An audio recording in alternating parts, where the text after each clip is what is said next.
here's another one now, just like H. Rap Brown. Now look at the narrative here.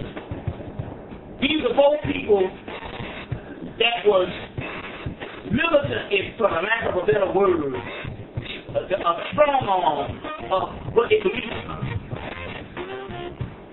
And it's interesting here that both of them was connected with Islam. And although H. Rap Brown or Jamil al-Din was supposed to have been more Orthodox Muslim, but if he was taking out the drug dealers, that was his belief. He didn't become just a docile figure. He just focused his energy on his community. You see what I'm saying? But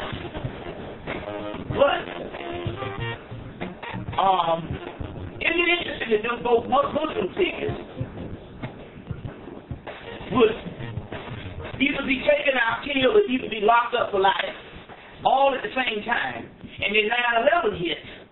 And then about 3 months after 9/11, or 4 months or 5 months after 9/11, spring of 2002, they arrest Dr. York. Look at that. You see what I'm saying? Well, you know, there was a lot of things on the Dr. York thing that I think that if he would have done some things and some things suitable for black people, he might have had that. He might have had that bond that they couldn't do nothing to him. Mm-hmm. But I want to say this about that.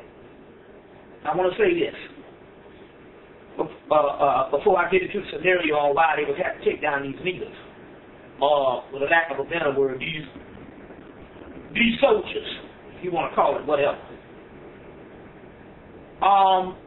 I did a lecture with Valentine at Valentine's house he used to have over on Nordstrom Avenue. I think that's where his place used to be. And we had these metaphysical masters thing that he used to have at his house, maybe twice or 3 times a year or whatever. And I came up to do one of those, and the first night I came up, I met a sister from Jamaica named Shakura. And we sat on the floor after everybody left, and she stayed there, and we sat on the floor, and basically she was a psychic sister, and she channeled.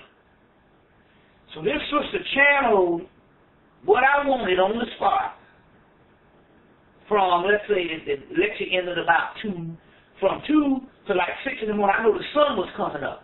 It was on Valentine's floor in his brownstone. And she said that she was a part of the Ansar community of Dr. York. A rapper only, he got pops, he got thousands of names, Imam Esau, you know what I'm saying, it changed over the eons. But she was a part of the Ansar community. Mm-hmm. And she told me that Dr. York, because she was talking in the spirit world on what happened to him. And this was 1994. This was 1994, which is, I mean, this is years. 1994, this was like 8 years before he would actually be arrested. And she talked about how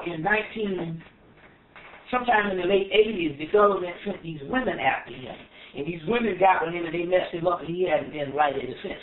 But what it was, she was actually picking up a channel from the 2000s or the late 90s when they did send the women, and she was thinking, and the channel got switched up, and she was thinking it happened in the 80s. So this woman told me about some women that was going to set Dr. York up. And although she said it was like 1987, it actually occurred in the 1990s and the early 2000s. That, as you know, he originally got arrested for taking these female women, these minors. That's prophecy right there. Yeah, she actually said it. Mm-hmm. And this was back in 1984 at Valentine's house. And she said, yeah, but she was thinking that something was wrong and he had gotten messed up behind these women in 1987. But in so many words, she was actually talking about this happening in 2002, excuse me, when they actually arrested him. But it was interesting because they gave an award to the two Western police officers, and they said, we couldn't have done it without the ADL. Mm. The Anti-Defamation League is the one that supplied all the information. It supplied all the information. Nevertheless, let's go into what does this mean about had to shut down these people. They already got Farrakhan off the spot because he's an injured man. He's hurt. I mean, you know, whatever he got.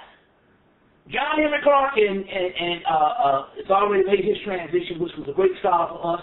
Kwame Ture made his transition the same summer. Great warrior. You see what I'm saying?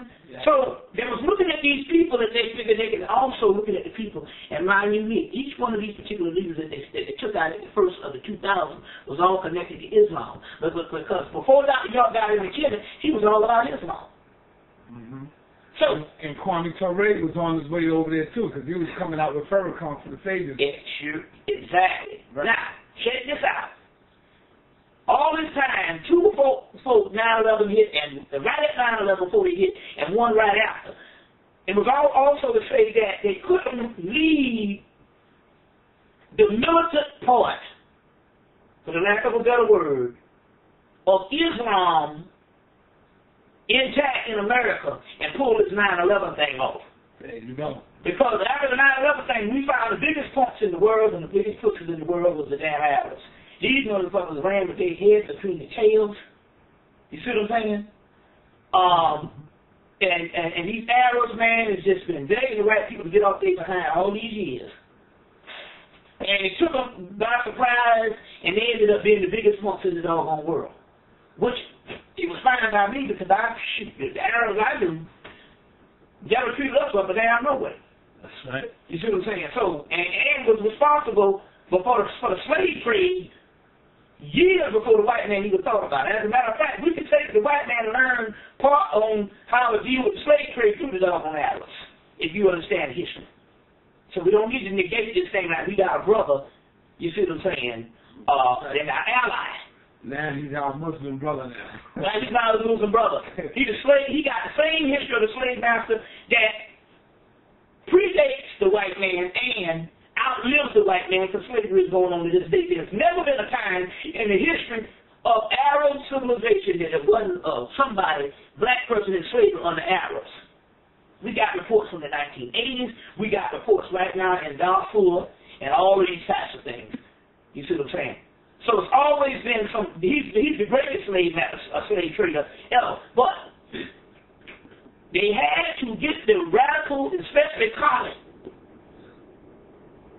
They had to get the radical faction of Islam out the way before they did this whole 9/11 thing. You see what I'm saying? Before they did this 9/11 thing. That's very key that we understand that. And don't forget, Bill Clinton comes to Harlem right after the assassination of Dr.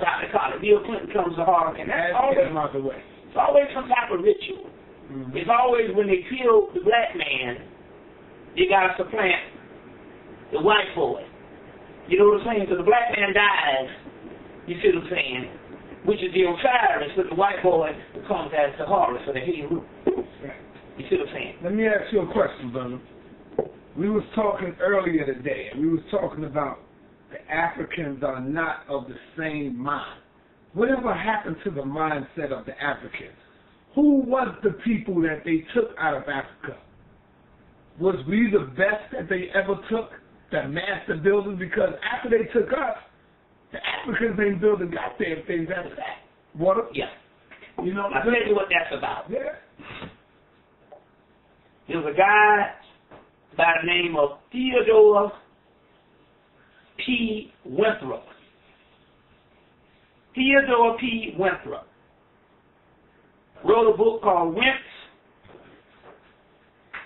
wrote a book called God Wills the Negro in 1939. Wrote this book, God Wills the Negro, in 1939. Now you got to understand the way this white boy moves. When he wrote the book, the white boys came in and the government came in and confiscated every book in existence, so they thought. Right. Now, they don't confiscate books if they're not